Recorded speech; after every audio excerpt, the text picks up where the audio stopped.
Hello everyone, welcome back. हमारा topic चल रहा है topic number 3, theory base of accounting. Already हम बहुत सारे अकाउंटिंग प्रिंसिपल्स डिस्कस कर चुके हैं। इस लेक्चर में अब हम एक और इम्पॉर्टेंट अकाउंटिंग प्रिंसिपल डिस्कस करेंगे और वो अकाउंटिंग प्रिंसिपल आपके फाइनेंशियल स्टेटमेंट के प्रिपरेशन पॉइंट ऑफ व्यू से सबसे इंपॉर्टेंट प्रिंसिपल है। The principle is the matching principal.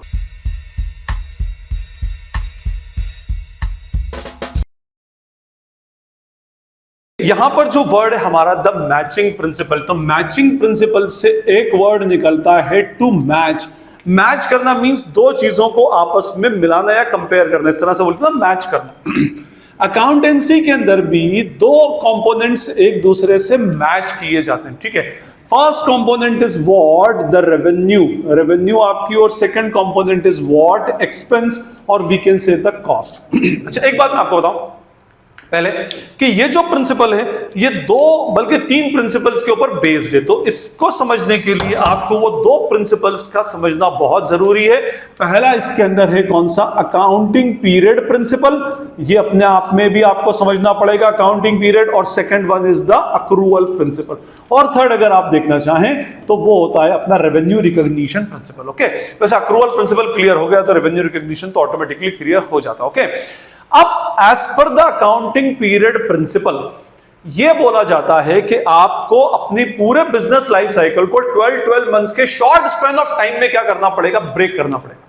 क्यों ब्रेक करें साहब, तो ब्रेक करने के पीछे लॉजिक ये है कि भाई वो शॉर्ट स्पैन ऑफ टाइम क्या आप क्या करो, एक बार अपने अकाउंट्स को रिफ्रेश कर लो, अपने अकाउंट्स को एक बार क्लोज कर लो और ये मालूम कर लो कि इस स्पेसिफिक पीरियड का प्रॉफिट और लॉस कितना है। मैंने क्या कहा आपसे, और वो पीरियड कितना होता है, यूजुअली 12 मंथ्स। ये मैं आपको बता चुका हूं, आप अकाउंटिंग पीरियड का प्रिंसिपल का लेक्चर फॉलो कर सकते हैं। ओके, ऊपर आई बटन में उसकी लिंक आ रही होगी, नीचे डिस्क्रिप्शन बॉक्स में पूरी प्लेलिस्ट है, आप उसको देख सकते हैं। 12 मंथ्स का, अब जैसे मैंने कहा कि भाई 12 मंथ्स कब से कब तक, जैसे मैं कहूं कि भाई मैं 1 अप्रैल 21 से 31 मार्च 22, जिसको हम ईयर 21-22 बोलते हैं, फाइनेंशियल ईयर, इस ईयर का प्रॉफिट लॉस में कर रहा हूं।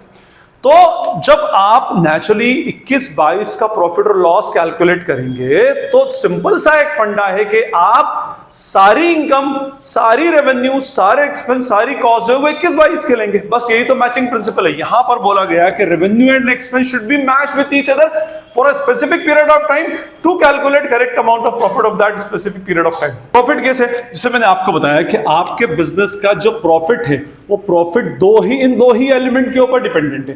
प्रॉफिट या हम बोले आपके बिजनेस की क्या होगी, इनकम होगी। प्रॉफिट का फॉर्मूला क्या होता है, रेवेन्यू माइनस कॉस्ट और revenue minus expense.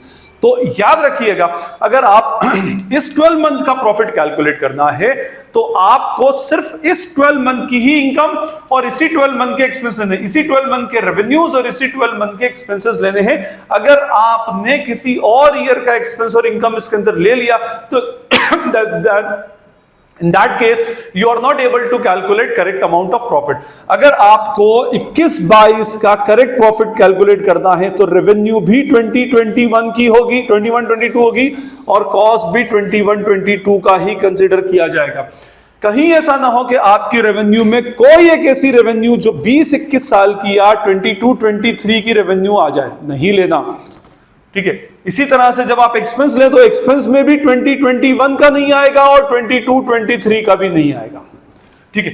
In case अगर गलती से इसमें कोई ऐसा रेवेन्यू है जो आपका लेट्स सपोज 21-22 में 22-23 का कोई रेवेन्यू आ गया तो आपको उस रेवेन्यू को हटाना पड़ेगा, माइनस करना पड़ेगा। Everything should be brought up to the standard of 12 months period only. आपको उस 12 मंथ के स्टैंडर्ड के ऊपर लेकर आना पड़ेगा हर चीज को। जैसे मैं आपको एक एग्जांपल लेता हूं, देखिए इसके अंदर लेट्स सपोज, जैसे मैंने अभी आपको कहा कि आपका ईयर 21-22 है, which is starting from 1 April 21 and ending on 31 March 22।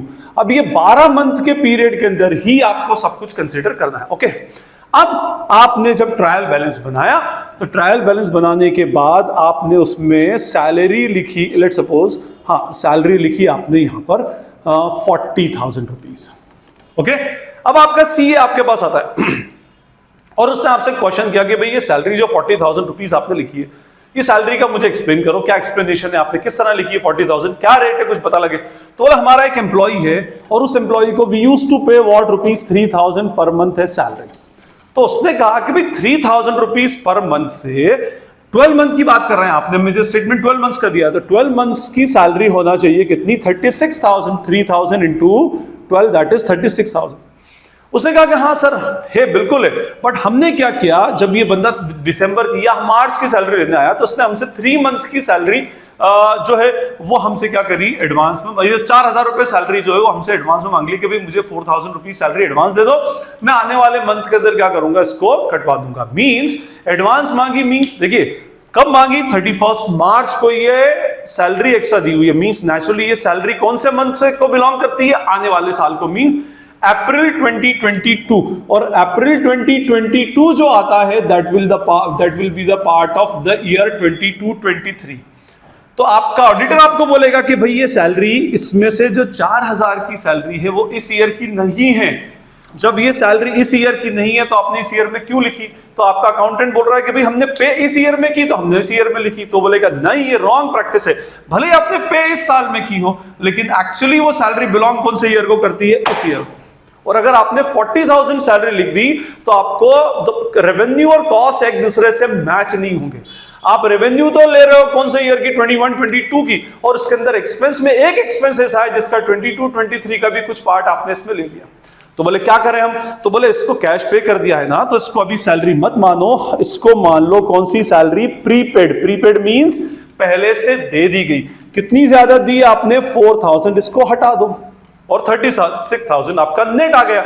Means आप अपने सैलरी के एक्सपेंस को 36 मंथ्स के स्टैंडर्ड पे ले आए, ये above the standard of 36 month, above the standard of 12 months था, तो आप उसको 12 मंथ्स के स्टैंडर्ड पे लेकर आ गए, दैट इज 36,000। बोले ठीक है साहब, अब इस 4,000 का क्या करें, 4,000 कैश तो अभी गया है, ये भी तो मानेंगे, बिल्कुल मानेंगे। आपको क्या भाई 4,000 हमने पहले से दे दिए जिसके अगेंस्ट अभी तक हमने कोई सर्विस नहीं ली, मींस एक तरह से हमने उसको लोन दिया है। It is a loan which is given to an employee which is called as the prepaid expense. हमारी एसेट है, कल को हमने अगर एम्प्लॉई को भगा दिया तो हम उससे पूरा पैसा वसूल करेंगे, रखा भी तो आने वाले मंथ में ये सैलरी हम उसको पे नहीं करेंगे, एडजस्ट हो जाएगी। तो हम इसको कहां लिखेंगे, this prepaid will be recorded in the balance sheet towards asset side. हम यहां पर उसको लिख देंगे प्रीपेड सैलरी ₹4,000। मींस यहां समझ में आ जाएगा कि हमारी 40,000 में से इस 12 मंथ्स के स्टैंडर्ड की सैलरी तो सिर्फ 36,000 रुपए है, 4,000 रुपया जो है वो नेक्स्ट ईयर को बिलोंग करता है। नेक्स्ट ईयर मींस आने वाले साल को बिलोंग करता है। तो जो जिस ईयर का है उसको उस ईयर में डालेंगे, यहां से माइनस होगा क्योंकि वो इस ईयर का नहीं है, और इस ईयर में जाकर के वो जब हम सैलरी लिखेंगे तो उस ईयर में ले जाकर उसको ऐड कर देंगे क्योंकि वो एक्चुअली कौन से ईयर को बिलोंग करता है, that it belongs to the next 22-23। इसी तरह से लेट्स सपोज मैं एक और एग्जांपल लेता हूं कि भाई यहां पर आपने रेंट पे किया है ना, अब रेंट यहां पे लिखा हुआ है लेट्स सपोज ₹20,000। अब आपका ऑडिटर पूरा आपसे पूछ रहा है कि भाई ये 20,000 रुपीज रेंट का एक्सप्लेनेशन दो, किस रेट से आप रेंट पे करते हो, तो उसने कहा हम रेंट पे करते हैं at the rate ₹2,000 per month. तो फिर ये प्रॉब्लम है, देखिए 2,000 रुपए पर मंथ से आपका ऑडिटर बोल रहा है कि भाई 2,000 रुपीज पर मंथ से 12 मंथ्स का रेंट तो कितना होना चाहिए, 24,000 रुपीज, और आपने अभी तक सिर्फ 20,000 रुपीज ही पे किया। समझाओ, तो आपके अकाउंटेंट ने कहा कि भाई हमने इसको 4,000 रुपए का पेमेंट अभी नहीं किया, हो सकता है मकान मालिक नहीं हो, हमारे पास पेमेंट नहीं किया था, किसी रीजन से वो बाहर गया हुआ, तो हम किसको पेमेंट करें, तो अभी ये पेमेंट हमारा आउटस्टैंडिंग, या हमने अभी पे नहीं किया, हमारे पास फंड की अवेलेबिलिटी नहीं थी तो हमने उसको पे नहीं किया। भले ही पे नहीं किया हो लेकिन वो रेंट था तो इसी ईयर का ना, लास्ट फरवरी मार्च 2 मंथ का रेंट था, तो आप बोलेंगे कि भाई जब वो रेंट 20,000 में, ये 24 में से 4,000 का एक्स्ट्रा रेंट और आपको इसी साल में लिखना पड़ेगा क्योंकि वो इसी ईयर को बिलोंग करता था। अब आपका अकाउंटेंट आपसे पूछता भाई मैंने पे तो किया नहीं, भले पे नहीं किया हो, as per accrual principle expense तब इनकर्ड होता है जब उसकी सर्विसेज मिल जाती हैं। आपने फेब और मार्च सामने वाले का प्रीमिसेस यूज किया, मींस आपके रेंट का एक्सपेंस आपके ऊपर इनकर्ड हो गया, ड्यू हो चुका है। फिर अगर आपने उसको पे नहीं किया तो it will become a liability and that liability called as outstanding expense. अपने आप में क्या बन जाएगी, आउटस्टैंडिंग एक्सपेंस। और ये लायबिलिटी अब नेक्स्ट ईयर में जाके पे होगी, क्योंकि अगर आपने यहां आउटस्टैंडिंग नहीं लिखा और नेक्स्ट ईयर में लिखोगे तो फिर वो नेक्स्ट ईयर में 12 की जगह 14 मंथ का रेंट बन जाएगा उसमें। तो आप क्या करेंगे, इसको बोलेंगे कि भाई ये पे अभी तक नहीं हुआ है, 24 में से सिर्फ 20 का पेमेंट हुआ है, मींस कैश का आउटफ्लो 20,000 हुआ है और 4,000 is still payable, so this is called as outstanding expense. देना है तो it will be considered as our liability, तो बैलेंस शीट की लायबिलिटी साइड में हम लिख देंगे इसको आउटस्टैंडिंग एक्सपेंस। तो हमारी जो 4 टर्म क्रिएट होती हैं, कौन सी? Outstanding expense, prepaid expense, accrued income, unearned income, ये चारों क्रिएट ही किस वजह से होती हैं? Because of which principle? This the matching principle. तो मैचिंग प्रिंसिपल का सिंपल सा फंडा है कि everything should be brought up to the standard of 12 month. अगर आप अकाउंट्स 12 मंथ के बनाते हो जो यूजुअली हम बनाते हैं, तो हर एक्सपेंस को, हर इनकम को उसी 12 मंथ्स के स्टैंडर्ड के ऊपर लेकर आइए, हर रेवेन्यू, हर एक्सपेंस को। अगर वो 12 मंथ्स के स्टैंडर्ड से ज्यादा है तो उसको कम कर लो, 12 मंथ्स के स्टैंडर्ड से कम है तो उसको बढ़ा लो। जैसे यहां पर सैलरी जो थी above the standard of 12 months थी, आपने 12 मंथ से ज्यादा के स्टैंडर्ड पे कर दी थी, तो आपने उसको कम करके 12 मंथ्स के स्टैंडर्ड पे ले आए। और यहां पर जो रेंट था वो आप below the standard of 12 month था, सिर्फ 10 मंथ्स के रेंट पे किया था, तो आप उसको बढ़ाकर कहां लेकर के चले गए? 12 मंथ्स के स्टैंडर्ड पे लेकर आ गए। अगर आपने मैचिंग प्रिंसिपल फॉलो नहीं किया या तो आपका प्रॉफिट इस ईयर का करेक्ट कैलकुलेट नहीं होगा, प्लस आपकी एसेट्स और लायबिलिटी भी करेक्ट डिस्क्लोजर शो नहीं करेंगी। क्यों? क्योंकि आप स्पेसिफिक ईयर की इनकम और एक्सपेंस को कंसीडर नहीं कर रहे। तो अगर आपको करेक्ट प्रॉफिट और लॉस फाइंड आउट करना है, then you have to consider the income, revenue और expense for that specific period only. भले आप 6 मंथ के अकाउंट्स बनाओ तो 6 मंथ का लिखो, 12 मंथ्स के बनाओ तो 12 मंथ्स का लिखो, लेकिन यूजुअली हम 12 मंथ्स के अकाउंट्स बनाते हैं as per accounting period principal. तो हम हर एक्सपेंस को, हर रेवेन्यू को, हर कॉस्ट को, हर एक्सपेंस को हम किस पे लिखेंगे? 12 मंथ्स के स्टैंडर्ड पे लिखेंगे, उसी स्पेसिफिक पीरियड में लेंगे। Cost should be matched with revenue and revenue should be matched with the cost of a specific period of time, एक स्पेसिफिक पीरियड ऑफ टाइम से। अच्छा, इसी वजह से एक कंसेप्ट जो अभी आपको नहीं पता, आगे जाकर के आएगा। 2 कंसेप्ट होते हैं, एक कंसेप्ट होता है कॉस्ट ऑफ प्रोडक्शन, ओके, एक कंसेप्ट कौन सा होता है? कॉस्ट ऑफ प्रोडक्शन, और एक कंसेप्ट होता है कॉस्ट ऑफ गुड्स सोल्ड। तो ये जो टर्मिनोलॉजी आगे बहुत आएगी आपको फाइनेंशियल स्टेटमेंट में और आगे के भी ईयर्स के अंदर, जब तक आप अकाउंट्स पढ़ रहे हो, कॉस्ट ऑफ गुड्स सोल्ड, जिसको हम शॉर्ट में बोलते हैं सीओजीएस। तो सीओजीएस की जो टर्मिनोलॉजी क्रिएट हुई है, that is only because of what? The matching principal. क्यों? क्योंकि जो देखिए, कॉस्ट ऑफ प्रोडक्शन का मैं एक सिंपल सा फंडा बताता हूं कि भाई इस साल लेट सपोज 10,000 यूनिट प्रोड्यूस की 10 रुपए के भाव से, तो आपकी टोटल कॉस्ट ऑफ प्रोडक्शन हो गई 1 लाख रुपए। बट अगर आपने 10,000 प्रोड्यूस किया तो ये कंपलसरी नहीं है कि 10,000 ही आपने मार्केट में सेल की होगी। अब out of 10,000 you have sold only 8,000, तो 8,000 into 10, 80,000 will be the cost of goods sold. बनी 10,000 है, बिकी 8,000 है, तो 2,000 नेक्स्ट ईयर बिकेंगी। जब वो नेक्स्ट ईयर बिकेंगी तो उसकी कॉस्ट भी नेक्स्ट ईयर में कंसीडर की जाएगी, इस ईयर में कंसीडर नहीं की जाएगी, क्योंकि मैचिंग प्रिंसिपल आपको अलाउ नहीं करता। मैचिंग प्रिंसिपल बोलता है जो इस ईयर की रेवेन्यू है बस वही आप कंसीडर करो। भाई इस ईयर में 8,000 यूनिट बिकी तो रेवेन्यू भी मान लो 8,000 यूनिट को आपने 20 रुपीस पर बेचा था, तो 8,000 इंटू 20 रेवेन्यू जब आपने 8,000 यूनिट की शो की है, तो नेचुरली आपको एक्सपेंस भी 8,000 यूनिट का ही शो करना पड़ेगा। और ये 2,000 यूनिट की जो बच रही है, तो 2,000 यूनिट की जो कॉस्ट है into 10, 20,000, that will be considered as what? Closing inventory, और we can say the closing stock.